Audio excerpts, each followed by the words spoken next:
প্রথমবারের মতো লাল সবুজের জার্সিতে ডাক পেলেন বিপিএল কাঁপানো এক ক্রিকেটার। সুযোগ মিলেছে ঘরোয়া ক্রিকেটে দারুণ পারফর্ম করা তরুণ পেসারেরও। অন্যদিকে বিশ্রামে রাখা হয়েছে নাহিদ রানা, মুস্তাফিজুর রহমান সহ আরও এক তারকা পেসারকে। চমকে ঠাসা একটা টি-20 স্কোয়াডই গঠন করেছে টাইগাররা।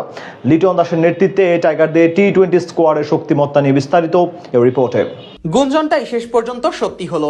বিশ্রামে রাখা হলো মুস্তাফিজুর রহমান, নাহিদ রানাদের। তাদের পরিবর্তে সুযোগ করে দেওয়া হলো তরুণ দুই তারকা পেসারকে। ঘরোয়া ক্রিকেটে দারুণ সাফল্য পাবার ফল এবার হাতে নাতেই পেলেন রিপন মন্ডল ও আব্দুল গফফার সাকলাইন। কিবিদের বিপক্ষে 3 ম্যাচের টি-20 সিরিজকে সামনে রেখে টাইগারদের স্কোয়াডে একাধিক পরিবর্তন আনা হবে এমনটা অনুমিতই ছিল।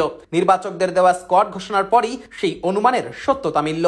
লাল সবুজের জার্সি গায়ে চাপানোর সুযোগ পেলেন রিপন মন্ডল, আব্দুল গফফার সাকলাইনের মতো ঘরোয়া ক্রিকেটে পারফর্ম করা তরুণ তারকা ক্রিকেটাররা। সবশেষ বিপিএল এ বল হাতে দুর্দান্ত ছন্দে ছিলেন রিপন ও সাকলাইন। বল হাতে রাজশাহী ওয়ারিয়র্সের জার্সি গায়ে দুজনেই দেখিয়েছেন নিজেদের গতির জাদু। ইনিংসের শুরুতে কিংবা ইনিংসের শেষে বল হাতে তাদের সামনে মাথা উঁচু করে দাঁড়ানোর সাহসটাই পায়নি প্রতিপক্ষের ব্যাটাররা। 8 ম্যাচে 17 উইকেট নিয়েছিলেন রিপন, আর সাকলাইন 9 উইকেট নিয়েছিলেন ওভার প্রতি মাত্র 6.02 রান খরচ করে।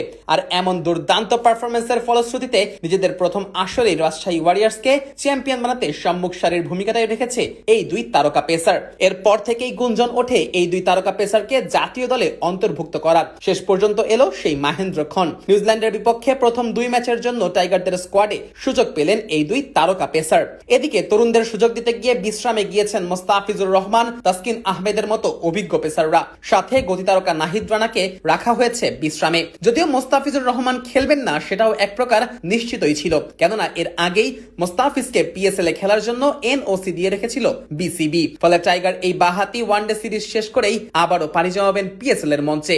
এমনকি মুস্তাফিজের সঙ্গী হতে পারেন নাহিদ রানাও, যদিও রানার এনওসির ব্যাপারে এখনো মেলেনি বিসিবির সবুজ সংকেত। এদিকে আব্দুল গফফার সাকলাইন ও রিপন মন্ডলের সাথে পেস ইউনিটের সুযোগ মিলেছে শরীফুল ইসলাম, তানজিম হাসান সাকিব ও মোহাম্মদ সাইফুদ্দিনের। দলের অধিনায়ক হিসেবে যথারীতি রয়েছেন লিটন কুমার দাস। তার নেতৃত্বে ব্যাটিং ইউনিটে খুব একটা পরিবর্তন দেখা যায়নি বাংলাদেশের। দলের সুযোগ পেয়েছেন টপ অর্ডারের ব্যাটার পারভেজ হোসেন ইমন, তানজিদ হাসান তামিম ও সাইফ হাসানরা। মিডল অর্ডারে টাইগার ব্যাটিং ইউনিটের দায়িত্বটা পড়েছে তাওহিদ হৃদয়, শামীম হোসেন পাটোয়ারি ও নুরুল হাসান সোহানের কাঁধে। আর স্পিন ডিপার্টমেন্টের নেতৃত্বটা দিবেন মেহেদী হাসান। তার সাথে থাকবেন বাহাতি স্পিনার নাসুম আহমেদ ও লেগ স্পিনার রিশাদ হোসেন। এক নজরে টাইগারদের টি-20 স্কোয়াড: লিটন কুমার দাস, পারভেজ হোসেন ইমন, তানজিদ হাসান তামিম, সাইফ হাসান, শামীম হোসেন পাটোয়ারি, তাওহিদ হৃদয়, নুরুল হাসান সোহান, মেহেদী হাসান, রিশাদ হোসেন, নাসুম আহমেদ, শরীফুল ইসলাম, তানজিম হাসান সাকিব, রিপন মন্ডল, মোহাম্মদ সাইফুদ্দিন ও আব্দুল গফফার সাকলাইন।